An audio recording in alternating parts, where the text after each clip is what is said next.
Hello, hi, welcome to a video in which I use ads on my Kindle to pick what I read. I did already pick the first one and do an intro, but I did it outside, so without even downloading to like edit or anything, I know the quality is crap. Okay? I know it. So, instead I'm just gonna like put in just the part where I'm like, hey, this is the book I'm reading, which is, what's the name of it? You'd think I know the name of it because I'm currently reading it. The House of My Mother, by Sherry Frankie. And also, I think I show off Bella in it because Bella's outside with me. So I'll also put Bella in, because this is a book about child abuse, and whatnot. So, do that. Also, this angle, I could sit over there, but, I think we need to appreciate my dog. She's a cutie. Trying an H Mart, and, I'm glad my mom died. I have already read. I think I read them last year. How to Say Babylon is on my TBR. It is on my TBR. But, and this is why I'm starting this now. The House of My Mother, I already have on hold.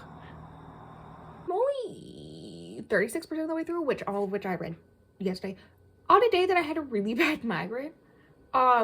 So, timeline on how she writes things, I'm pretty sure it starts, like, the prologue is, like, her learning, I think, from a neighbor, that her mom was getting arrested and Jody were getting arrested. Really sad that her first thought was that they found her younger siblings' bodies, and they weren't alive. And she was immediately like, tell me if they're alive or not. And the police are like, cool, ma'am, where are their guns located? And what's the layout of the house? Love that. And then it goes like back into how Ruby and, I want to say Frank, but no, Frankie's the last name. Kevin? I think that's his name. Start dating. They dated for like 4 days before getting engaged. Up until like, I think the first quarters up until they like make the YouTube, maybe a little bit less than that, right? I should mention I did not watch 8 Passengers when like that was a whole thing. Okay, I've seen the clips that everybody have seen because they were all over the internet, especially when everything went down with the arrest. That's when I joined the conversation, right? But I know a weird amount about this because I religiously watch Funky Fridays and Virtual Virtue with Jordan McKay. There's another ex-Mormon one that I watch. It's not as religious, but like watching where I watch every single one of her videos, but like her crumble video I watch. Editing me will put all of them somewhere on screen and also link below. So I do know a lot about this. The one complaint I've heard about this book is that she doesn't go hard enough against Kevin, which I get their complaints, but also I get why.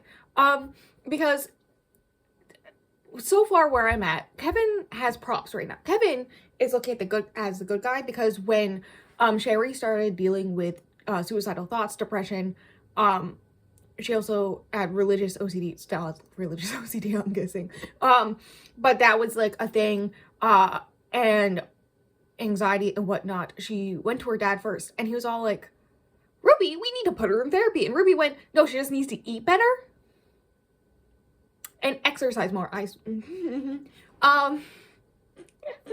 then it wasn't until she like literally had a panic attack, I think because they were forcing her to switch schools because she had a secret boyfriend, right? And so because of that, Ruby was all like, Kevin was able to talk Ruby into letting her go to therapy, but it also became this whole thing where she manipulated. As soon as Sherry started talking about the actual real life she was going through in that household, and used the therapist to, in probably Ruby's eyes, manipulate her into stopping piano lessons because it stressed her out, and caused anxiety. As soon as Ruby noticed that, and she was probably going to start telling real shit to this therapist, she went, yeah, no, you don't need therapy anymore. But like, so far all we've seen is Kevin being the good guy, the good parent. I say that, but there's also the part where when Chad went off to the wilderness camp, and Kevin apparently said that he didn't, like, he originally tried to push back, but Ruby forced him to it. But it's also like, yeah, Ruby's very manipulative and abusive, so, like, but also he's the adult, the other adult, and we all, hindsight, know that he leaves his children with this woman. But also, I'm pretty sure there was an interview that Chad did recently, which is the second oldest, by the way. Sherry's the oldest, Chad's the second oldest. I swear there was an interview somewhat recently where Chad talked about how when he was kicked out at like 16 or 17, Kevin like made sure he had an apartment and like was alive. Good job, I guess. I get people's complaints because of all that, but also I feel like we have to remember that Sherry, last I knew, is taking care of her youngest siblings. Her mother is in prison for very gruesome things against her younger siblings. All of them need extensive therapy. And I'm willing to bet, like, he's the only parent she has left in her eyes, okay? So she's probably trying to be like, okay, he's not the best, but he at least tried a little bit. And so she's like, doesn't want to burn bridges when she doesn't have to because he is the one parent. Though I do remember this aspect when she started taking care of the kids after everything and she went into the house to get like the kids' clothes and things, and he tried to get her arrested for breaking and entering. I do remember that vividly. Kevin will always be on my hate list because of that personally. What do you mean you're 22 maybe? Max? I think she was like 21, 20. Your old daughter's taking care of your children. I guess because he was being investigated too. Which props for that, I guess. But yeah, no. Kind of gives me the ick. Also, all his like, he apparently had like, I remember him having his own lawyer, and his lawyer was like saying a bunch of weird shit online. Anyways, that's my thing about Kevin in this book, which I get, like, I can hate Kevin. Me and hindsight can hate Kevin for things that he's done. But, like, one, when she was probably writing this book is when a lot of this was starting to go down, right? Like, was in the heat of it. Two, because that was, like, only 2 years ago. And two, that's, like, still her dad. And as far as I can tell in this book, he wasn't laying hands on the children himself. So she's like, bare minimum, don't want to burn bridges. I get it, and I'm giving her grace for that. Anyways, for anybody who tries to say that Jody is the reason that it got as bad as it did, I would like to know, even before they were doing YouTube, there was abuse. Physical, emotional, all, like, she would slap the kids. Apparently there was like this whole thing where if she got angry, it didn't matter if like you personally did something to make her angry. It just, whichever child was closest to her, get slaps. Yeah. Also the corporal punishment type thing, like physical labor, corporal punishment for doing bad things, was also apparently a thing before Jody, because she would make them like run laps through the neighborhood if they were bad. Yeah. So, like, the way that Sherry words it is that, yeah, Jody was the devil, but, like, Ruby was already bad before that. Jody just happened to have the same mindset as her, and so them together just made it worse. It just made this vacuum of all this. It made it so much worse for her. All of them. Now here's the thing. I don't know if Sherry's still an active part of LDS or the Mormon Church, whatever you want to say. And I know they do tithe 10%, which will become a thing in a moment, because I am seriously contemplating buying a physical copy. One, to give Sherry her fucking money. Two, if there's like 2 more things that I like seriously need to like sit down and look at this book and like write notes in it, I will do it. The 3, and hear me out, the percentage she probably gets from 1 copy of the book being bought is probably not as much as you think. And then 10% of that is probably cents on the dollar. Okay? I get the Mormon church's crap for so many reasons. But like, you know, I don't think my 20 cents for buying a physical copy is gonna do that much. Anyways, the one thing that makes me go, I need a physical copy at this point is, apparently Sherry made her own YouTube account. And her mom was like, I will not shout you out on 8 Passengers channel until you get a certain amount of subscribers. I want to say 10,000, or maybe a little under. It actually happened a little under 10,000, but 1,000 is the getting AdSense amount, and so you'd think it was 1,000, but for some reason my brain says 10,000, so I don't know which of those two numbers it is, and they're two very different numbers. But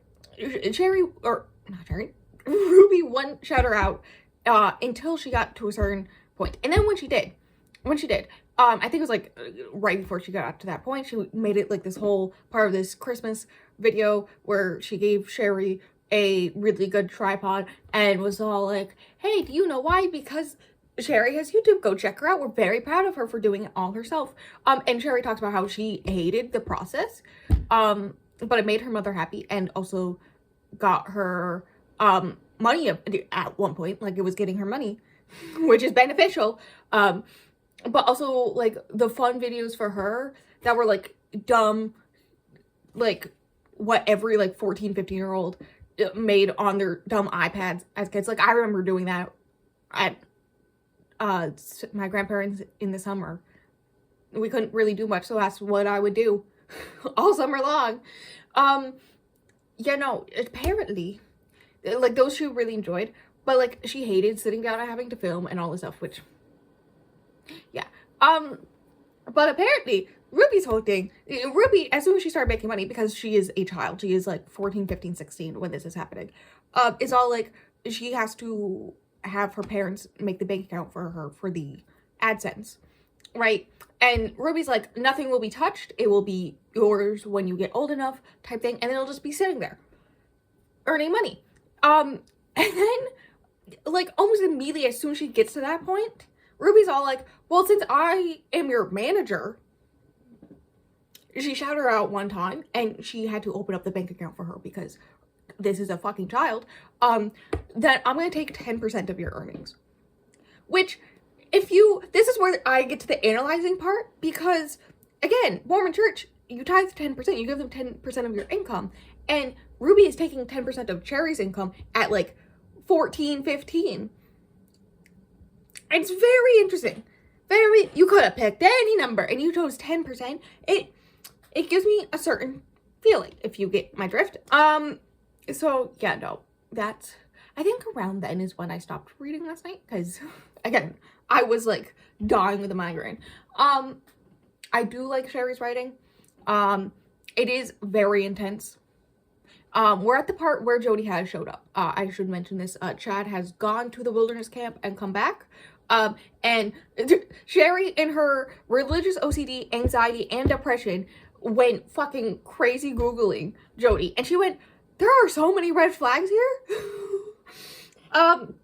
And tries to warn Chad, and Chad's like, listen, I've run so many therapists around in circles, like, it's fine, I'll handle this one like I handle all the rest.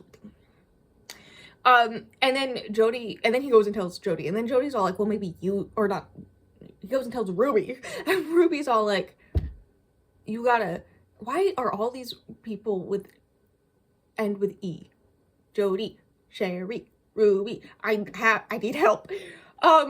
Anyways, he goes and tells Ruby, and then Ruby's all like, well, maybe I should send you to Jody, because, and then she's like, dude, do you not see all these issues? She got her literal license revoked because of the shit she does. Anyways, yeah, no, I plan to finish it today. That's why I'm filming this now. I plan to finish it today. So I will let you know if I decide that I'm gonna, when I get my next paycheck from Twitch, that I'm going to buy the book.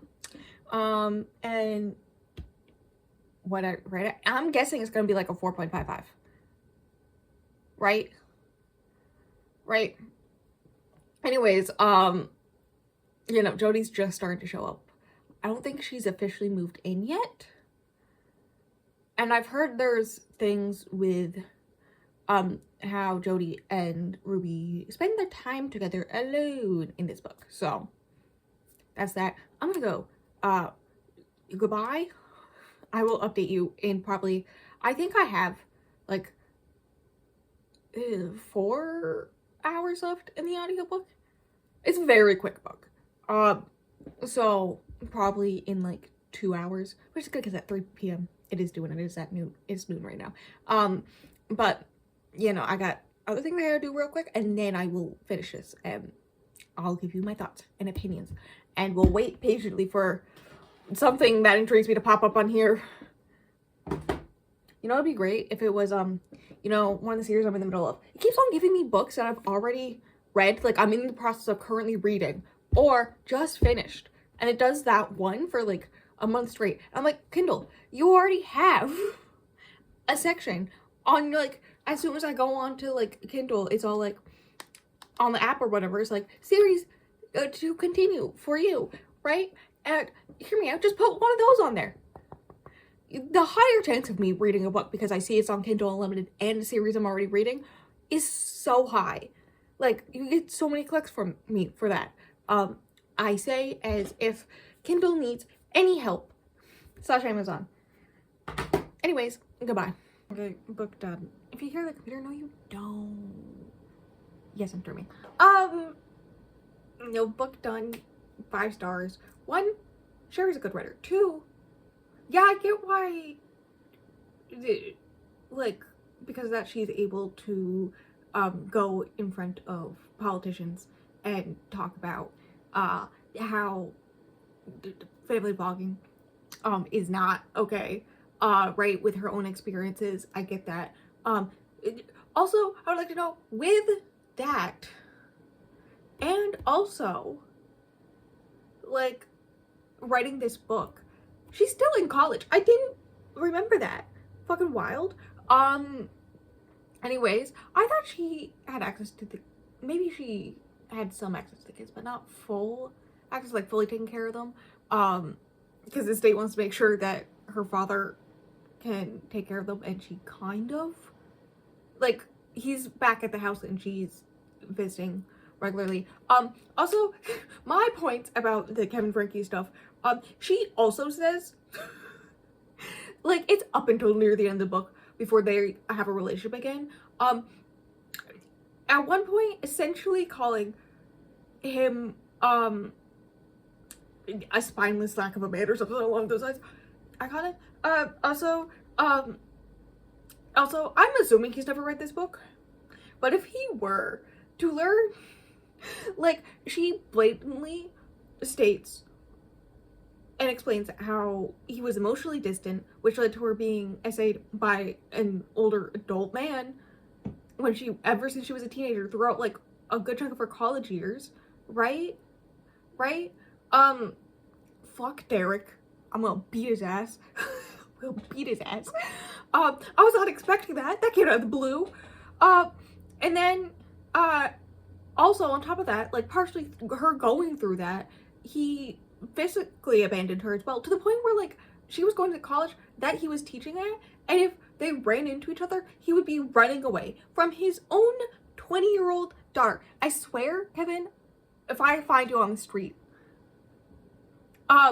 Also, at the end, in, like, the last chapter, I think it's the last chapter, maybe second to the last chapter, when, Ruby and Jodie are getting their sentences, and she is, like, sitting with him and Chad, in the courtroom, she, like, makes a note to be like, yeah, no, I, like, can never forgive him for all this shit.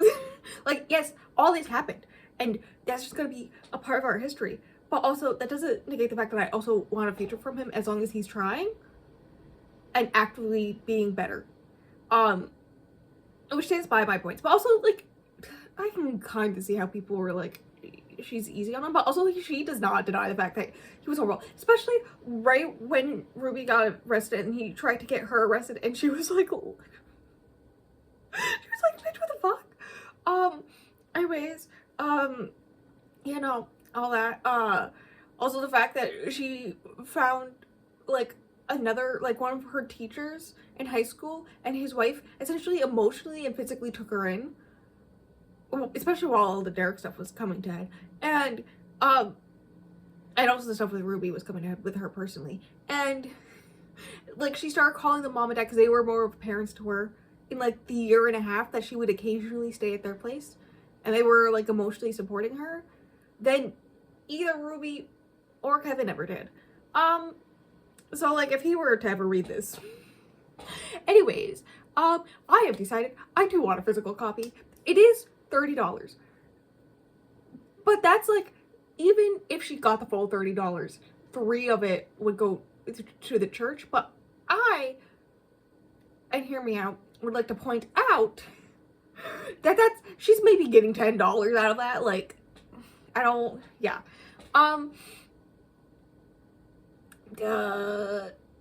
Other things, fuck Derek. I really thought I was gonna root for her bishop when he was all like, yeah, it's not your fault, when she finally tells him after years, and then goes to his people above him, and they're like, yeah, no, she can't go to church anymore. She gets revoked her temple recommend, so she can't go to any church events for like over a month. And Derek gets scot-free until a year later. When she has a new bishop, has a new church group, right? At which point that new bishop is all like, yeah, I heard that he got his, also he was like somewhat higher up in the church, and that got removed. And he's now getting an actual like talking down and people like doing a whole investigation about it. It's just like, okay, that's great at all, but also I got my dog recommend removed and he didn't, because it was my fault apparently. But also it's bad to have sexual aspects with another person when you're not married, but like it takes 2 to tango. But also it's like her coming to the realization that yeah, maybe she likes her new bishop and her new like higher ups and blah blah blah, blah where she is, but like it doesn't mean like everything they say isn't 100% God's word. Like she can take it with a grain of salt type thing.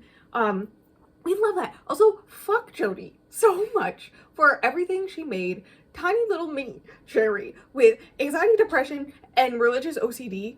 All the mental exercise she made Sherry go through to try to become a good person and be loved by her own mother.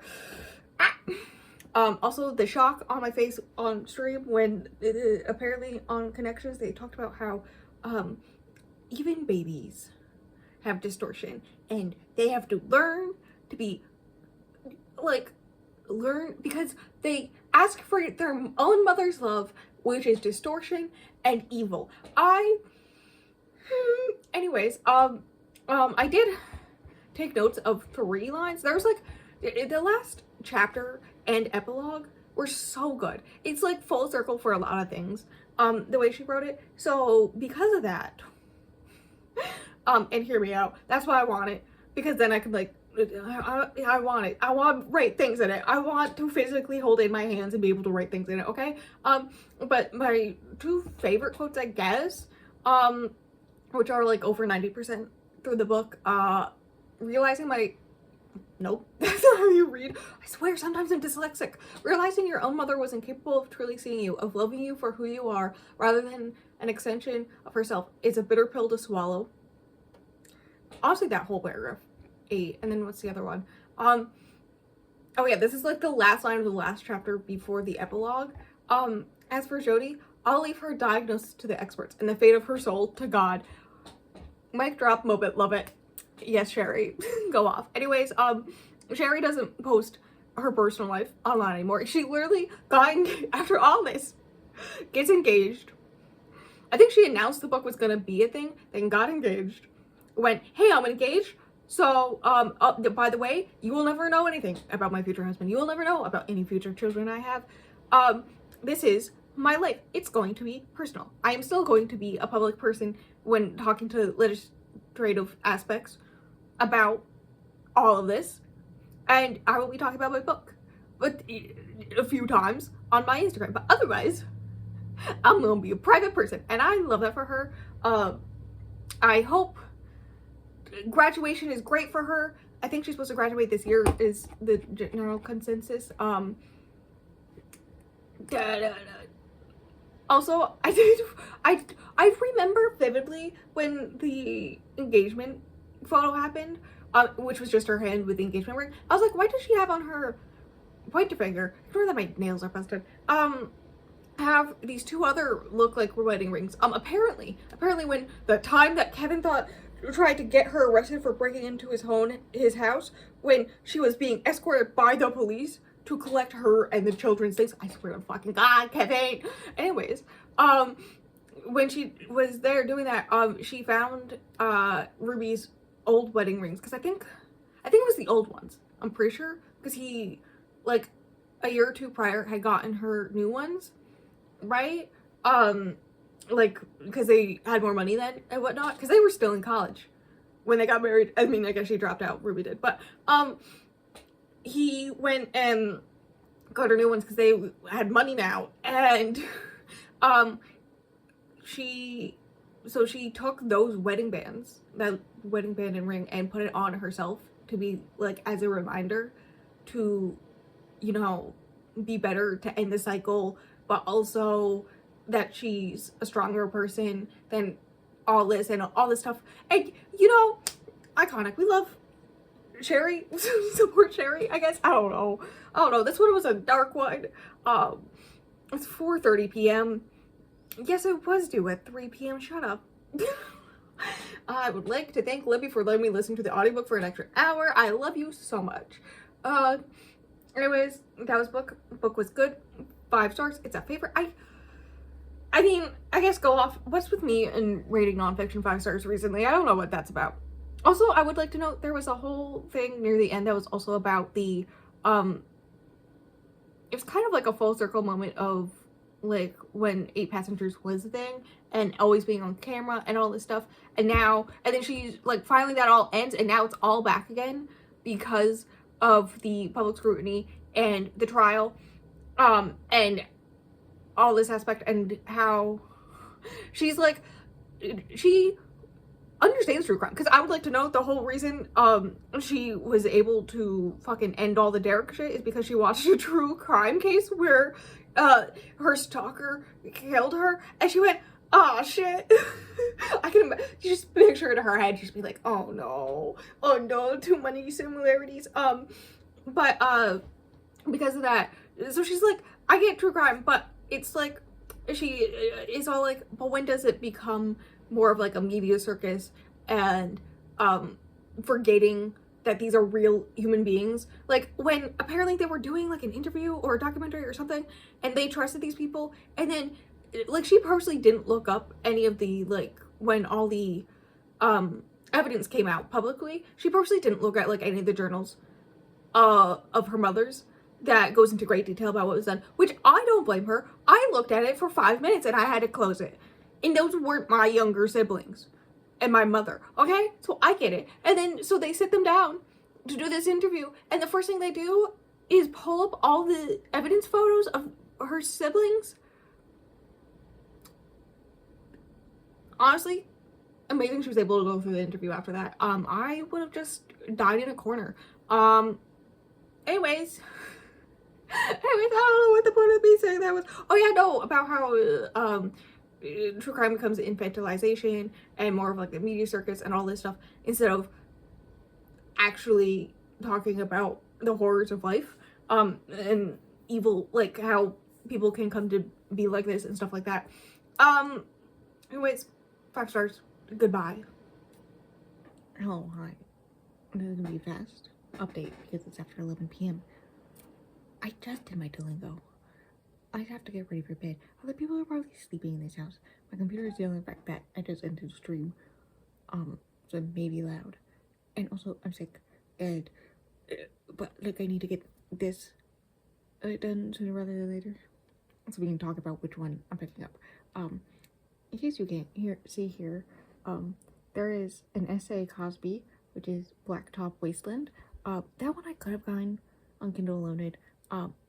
but from what I've heard of S.A. Cosby's books, I prefer audiobook, and that's like multi-month waitlist. There's a David Sedaris. I think it's Me Talk Pretty Someday or One Day, something like that. Also multi-week waitlist. That's why I've been waiting for this. I've been just patiently waiting for something pop up that I could use for this video. Like May, yeah, by Isla Hazelwood, yeah, I'd love to read that. It's just multi-month, and I put it on hold the day it came out. Like, give me a break. But Demon Copperhead, I have no clue what this is about. No clue. But the audiobook, the ebook was multiple months, but the audiobook was 4 days. So I put it on hold. So I'll read it as soon as I can, so that this video can be closer to be done, because there's still another one after this. I just realized this. These are award-winning books. I keep on also getting, like, because as me filming this right now, it is October, so I keep on getting horror and or thrillers, and a lot of them are ones that I've already read before. And I know they're like based off of Goodreads list, because I've seen the bangers for the Goodreads list on Goodreads, but like, I've read Tenders of Fish and Mexican Gothic. Please recognize that you have access to the my stats and all my knowledge. You label books as read when I haven't finished them, or twice sometimes. Thank you very much for my Kindle. You should be able to recognize that I've read these two books, even though one of those was physically. I still own it somewhere upstairs. We should be able to do that. Stop giving me ads for books I've already read. Kind of, for the love of God. Anyways, a lot of them has been like new releases and or popular books because of the time of year, so it's been very difficult to. This is the first one where I don't know why maybe they're doing award winning because a Goodreads award season is coming up. Maybe that's why. This one, but all these have come out in the past like 3 years, some later than that, so that's why it was easier for me to get my hands on them. That's my update. That's my thoughts and videos. I'll talk to you when I get a book for this. Hello, hi. I am here to tell you I tried out Demon Copperhead and I DNF'd it. Which is it David Copperfield? Is that the name of the book? The classic? Yes. That's a retelling of, hear me out. I feel icky about a classic written by, yes, a white man, but, about his experience surviving institutional poverty and how that affects children, and that being rewritten by, as far as I know, apparently has won a Pulitzer Prize for fiction. What? Not poor American novelist woman,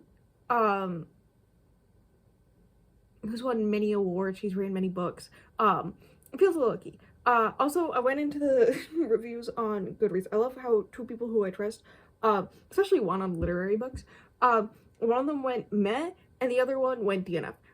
This is, yeah, meh is my thoughts and opinions. I wouldn't have rated it higher than 3, and it's 21 hours. 21 hours for the audiobook. I don't have time. No. I could make it work. Like, I moved things around so I could make it work, but I don't want to go through this for 21 hours, especially since I looked into the content warnings, because my little warning symbol and story graph was happening, and that made me not want to read it even more.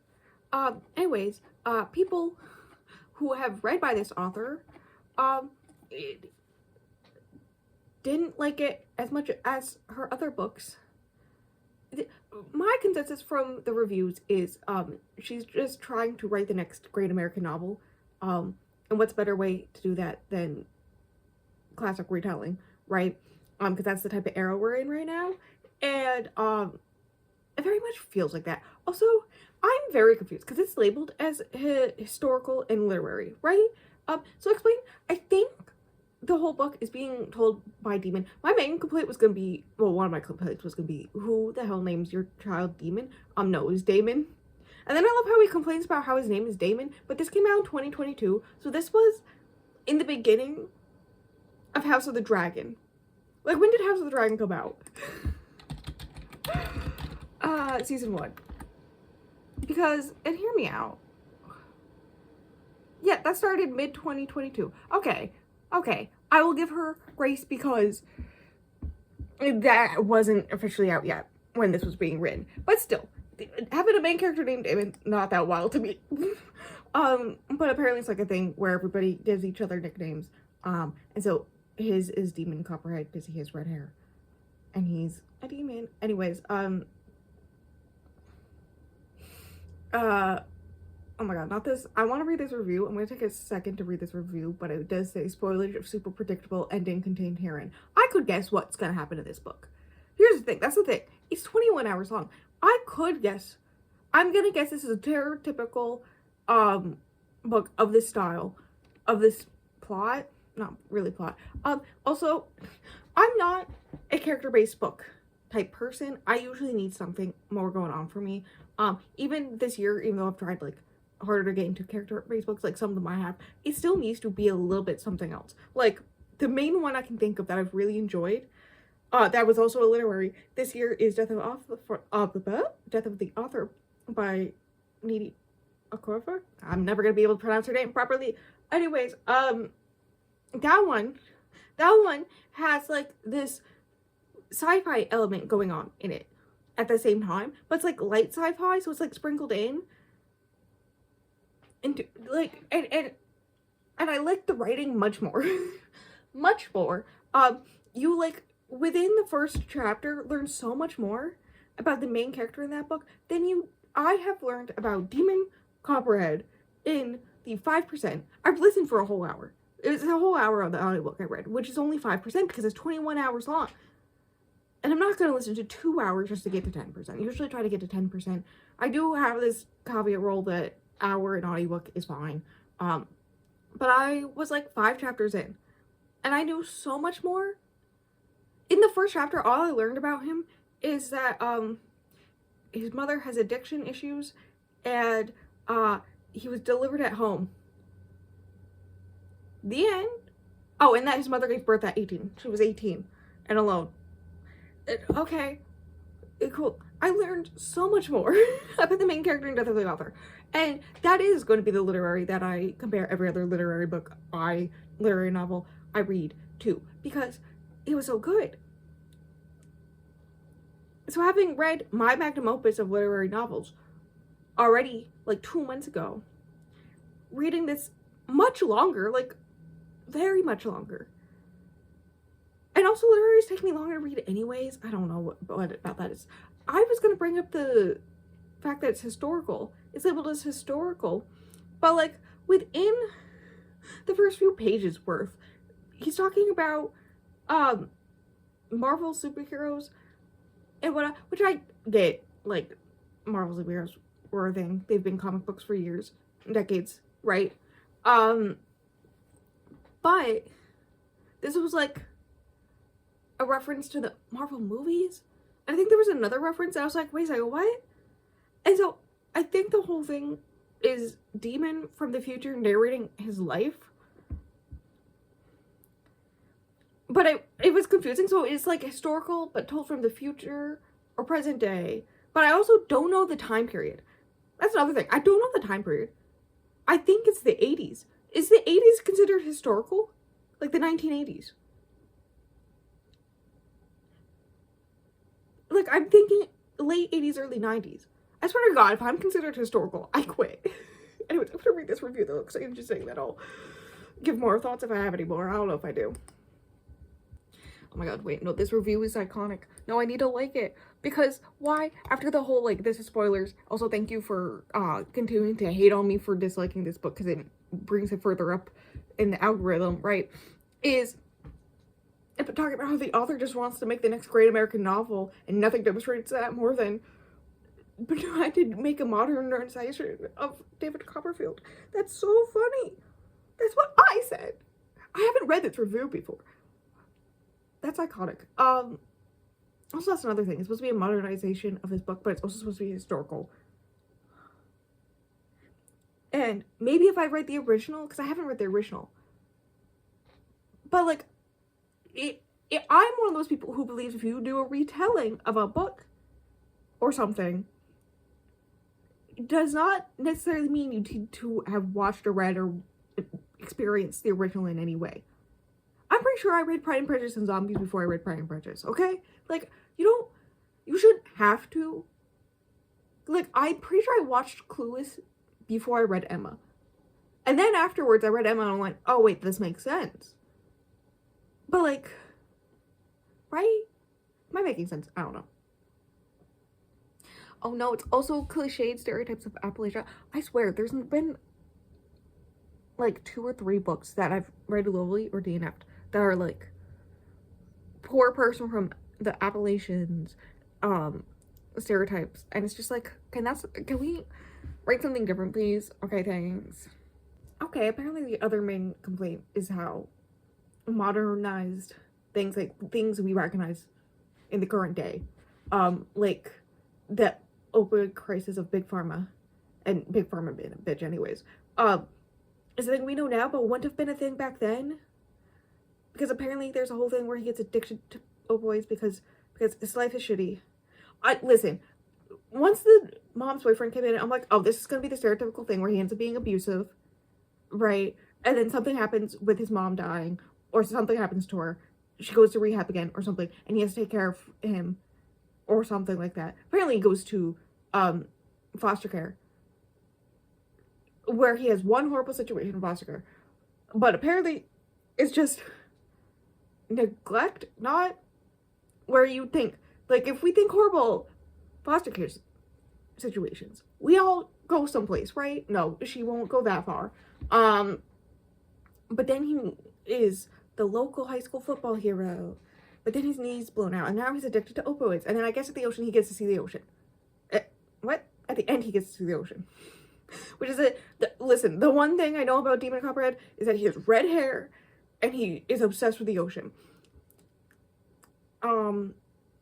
Can't relate. I don't know. Also, I was getting a weird vibe with his best friend, whose nickname was like Maggot, and he called Maggie, and there was a comment already 5% in about Maggie having issues with gender, and Maggie's cousins, female cousins, and how they would play around, and how Maggie felt weird about that. And listen, based off of that review I just read, if it's trying to do a trans child in the 80s of the Appalachians, I don't trust that she's gonna do it well, even in 2022. So that's my thoughts and opinions. I'm not mad I DNF'd it. I'm gonna go read another book, but I will read The Girl with Dragon Tattoo soon, in like a hot minute. I am kind of actually excited for that one. I'm so annoyed this is the one that was available at my library. I'm so mad.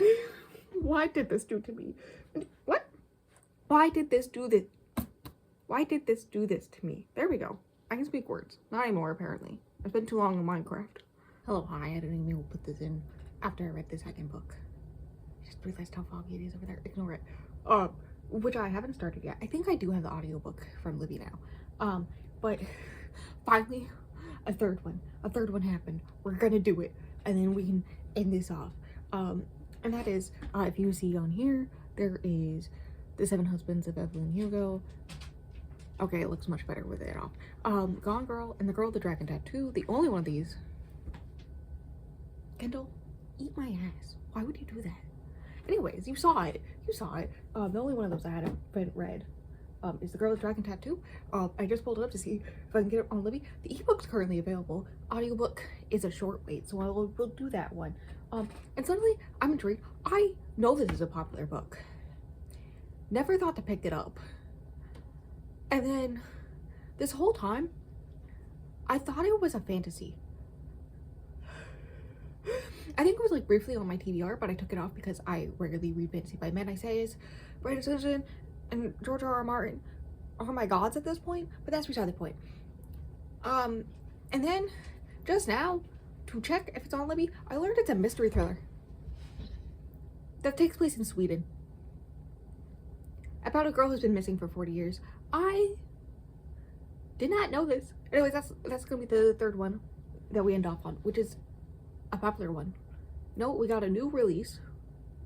We got popular books according to Goodreads that I haven't like heard anything about really, and then we have the one that is actually like really popular, like millions of people, like people didn't stop talking about it for a while there. I swear there was a movie adaptation, but I know like millions of people have read it. You know it's millions of people when it's 3.5 million on Goodreads have read it. That's how you know millions of people read it. Okay, because it's probably like double that. Because think about all the moms, middle-aged moms who don't use Goodreads and read it probably. Anyways, I'm gonna pick that up. The end. Oh hi, I call this look. I'm sick. I'm sick. I'm like, if you know, I have a fever and a migraine for like 2 weeks. We're not talking about it. But I did read all of The Girl with the Dragon Tattoo. Like this. Really like this. Most of it yesterday. Like I read over, that's all I did yesterday. And I only read like 75% of it because this book is so long. That's complete one. With The Girl with the Dragon Tattoo. Complete one. It's so long and I don't understand why. Why did I need to know so much about Swedish financial fraud? Like, why? Like it took over 100 pages for the journalist guy who's, I think his name's Mikael. His last name I would not be able to pronounce. He is the journalist, right? Who is down on his luck because financial fraud he was looking into, and he was taken to court over it, and he was found in the wrong, blah blah blah blah. And then literally the first 100 pages is him getting to the point, like all this stuff. A little bit of Elizabeth being hired to look into him for the person who hires him to look into the missing case of Harriet 40 years prior, assumed murdered, and what happened, right? It takes like 100 pages for him to get the job, like for him to even meet the guy, to even get told about the job, and then he eventually takes the job, and then he starts investigating. And you'd think, because in the synopsis, this is where we get to my other main complaint, you'd think because the synopsis says that him and Elizabeth work together, which eventually they do, about 2/3 into the book. Like over 300, nearly 400 pages into the book, they do start working together to look into it. But despite the fact that she's the girl with the dragon tattoo, I thought it would be the missing girl. No, it's her. The name of the series is Millennium, but also according to Amazon, it's also Lisbeth Salander. I think that's her last name. Her name is one of the names for the series, which apparently there's like 8 books. I know there was a trilogy. Apparently he's expanded it to 8 books, and the 8th one came out this year, but nobody's read it. Yeah, I don't think most people have read it since the first 3. I'm really intrigued how this random Swedish book, with a lot of Swedish names and locations, and very in-depth about financial fraud, became very popular in 2006 America. It has over 3 million ratings on Goodreads, I'm pretty sure. I will double check that, if my computer turns on.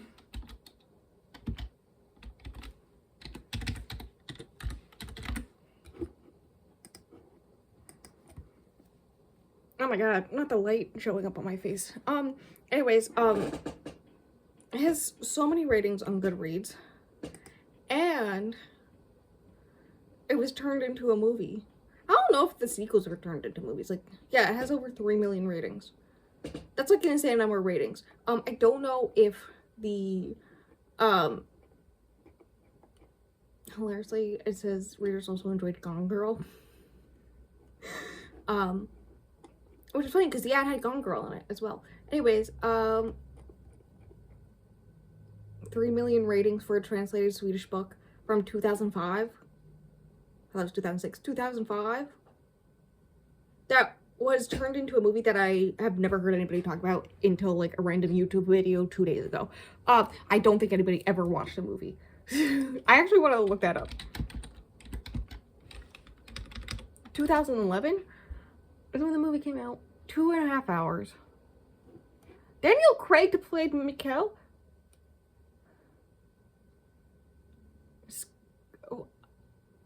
You know what? You know what's really funny? You know what's really funny? The actor who plays the old guy in Knives Out is who I was picturing as Henrik Vanger, who's the guy who hires to do the investigation. That guy. I was picturing him as him, and apparently he plays him in the movie. That is so funny. Apparently he has high ratings. And they didn't make a sequel until 7 years later. And they changed all the actors.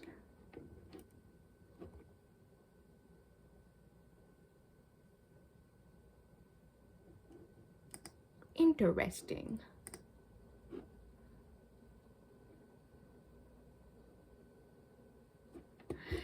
Anyways, what was I saying? I was talking about, oh yeah, like so much of this book is, and the series, like the rest of the series is like a little bit their friendship / relationship.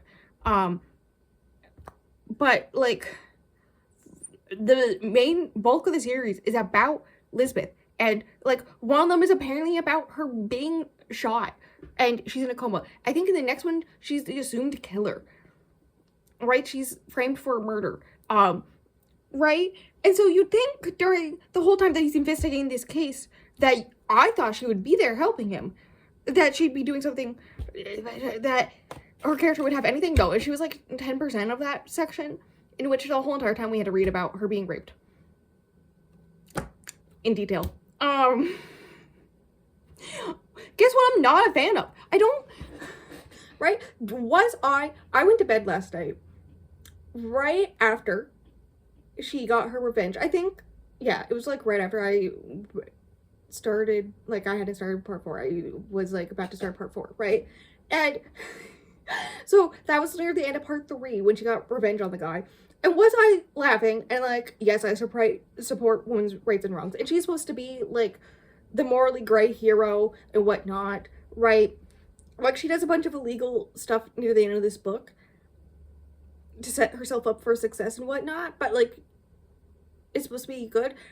But also like why would the female main character, but also arguably the character that the whole series is based around, despite the fact that the male main character gets more screen time than she does, more time than she does, more in depth about anything in his life than she does, why is the first majority of the book just about her being raped? I don't like that, especially since like this book, the whole like is supposed to be like the violence against women in Sweden and the cover-ups, one because of what happened to Harriet 40 years ago, but also the beginning, I know this because the beginning of each part is a different stat about Swedish violence against women,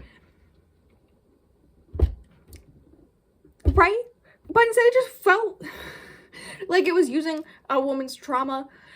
I think the point that really put me over the edge about this, like I felt icky, I didn't like it, but I was like, okay, is it trying to say something about, like I could see, because she has a conservatorship essentially, and that's the guy who does this, and so is it trying to say something here? Is that what it's trying to do?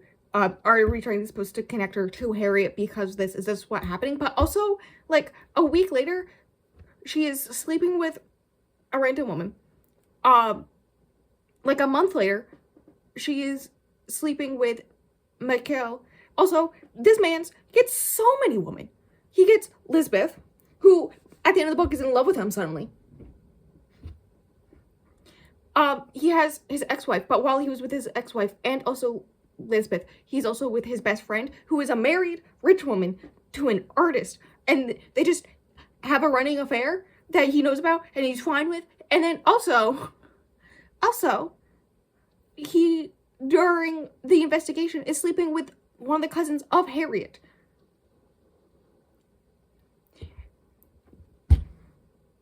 And I'm supposed to, like, so much of this book, and he's supposed to be, like, the good guy. Like, that's a whole thing in the book where she falls in love with him because she feels safe with him because he's the good guy. And I'm just, like, questioning so much. Like, it makes me feel icky. Like, they used Lisbeth's assault for shock value. And, like, this didn't need to be in there. This book is over 600 pages. It's so long. The audiobook is, like, over 16 hours. You didn't need that in there. Just bring her to do the investigation earlier, and it would have been fine. And then also, near the end of the book, it's used as a revelation, like, shock revelation, like, oh my god, that she has autism. Of course, this is in 2005, so it's Asperger's back then, which is, I did laugh that it was Asperger's, and, you know, the Nazi ties to Asperger's, and there's members of the, Harriet's family that have Nazi ties, and there was a whole section about that. And so I was like, we're not gonna make comments about that? Okay. I don't know if that was well known back then, though. But then apparently my Google search history now has Asperger's Nazi in it because I wanted to make sure I was remembering that properly. I was. So, yeah. But anyways, it's used as, like, a shock value thing that she has autism at the end of the book. But also, it's, like, Hollywood autism where she can, gives the blonde lady from Ant Farm. I literally was trying to think of a way to compare this. The blonde lady from Ant Farm, where she can memorize any page she looks at for 2 seconds, and every part of her life she memorizes easily. Just, like, it's always in her head, which is great for a assault victim. We love that.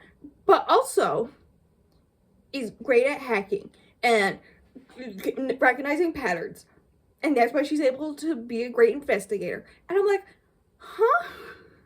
Anyways, in case you don't recognize, I'm not going to continue the series, because I have all these problems, but also, the next one is her being in a coma, shot, and if she wakes up after fighting for her life, she will be immediately arrested for the murder of a family that she's being framed for, assumably. Because let's put her through more trauma. Because it's heavily insinuated that she went through some really bad stuff as a child. Like, why couldn't we put the fact that she has adversity towards, like, talking to people, the fact that she's traumatized, like, why? I'm so mad about this. Anyways, I gave it 3 stars. I read it. It's so long, and I don't know why. And then the Elizabeth of it all. I have icky feelings about multiple parts. The twist of what happened to Harriet, I don't know if it's really a twist. I kind of guessed it, but in my defense, I guessed it because I looked at content warnings, thank God. And so I knew that those aspects were going to be a part in the play probably. And then I went, oh, okay, so yeah, it is. The end. 3 stars. The end. We read a 2000s classic from the 2000s, popular book from the 2000s. I think technically it was 2000s and early 2010s, because didn't I was gonna say Evelyn Hugo came out in early 10s, I think mid 2010s. Classics from those, new releases that were popular. I'm so glad I did this earlier, because let me tell you, with the 2025 Goodreads Choice Awards happening now, my Kindle ads have just most part been just ads for those books, and there's no way I would have gotten them in time, right, to do this vlog. And then a 2020s classic that I despised. The only benefit is that I read Sherry Frankie's book finally, actually earlier than I expected I would, and I loved it, and I was able to vote for the Goodreads Choice Awards because of it. Because I loved it, and I am getting my sister to read it. She is actively reading it. Also, thanks to the sister for taking care of me because I'm sick. That's another thing I meant to bring up. I want to cuddle dogs, which means I need to edit this because this goes up tomorrow. So, bye. I'm ending this. I don't want to talk about any of these books anymore. The only one I want to talk about is Sherry Frankie's. Anymore, ever again. Like, I don't want to ever think about this book ever again. Maybe I should rate it 2.5. I already rated on Fable as 3, so we're going with 3. It wasn't poorly written. I'll give it that. 3 stars. Moving on with my life. That's everything. Links below for all the stuff. I Twitch all the time, though I haven't recently at all because I've been so sick. Yay. Generally what happens is Wednesdays is gaming from Twitch and Saturdays is booktube. But a thing happened where I got sick, and then the 3rd season of Secret Labs and Mormon Wives came out. And so instead of reading this book in one day, which I don't think I would have been able to do anyways, to get it up on the Saturday it was supposed to go up, I instead took multiple sick days and just watched that show. And so the next 3 days, or next few days, yeah, it's only gonna be booktube videos for a little bit. But that's gonna be most of the end of the year, actually, I think, with all the end of year videos I have planned. If I ever stop being sick, that'd be great. The next one is me reading Monster Month. The next 2 are honestly different versions of Smut, so shout out for that. That's everything. If you've gone this far, is there a dragon? I think there's a dragon emote. There's a dragon emote, right? Or emoji. There is. It looks more like a tiny dragon, but we'll count it. If you've gone this far, do the dragon emoji in the comments. The end. I'm gonna go edit this and think about the fact that I just spent 2 days, whole days of my life while sick, reading this book that I didn't really like. The end.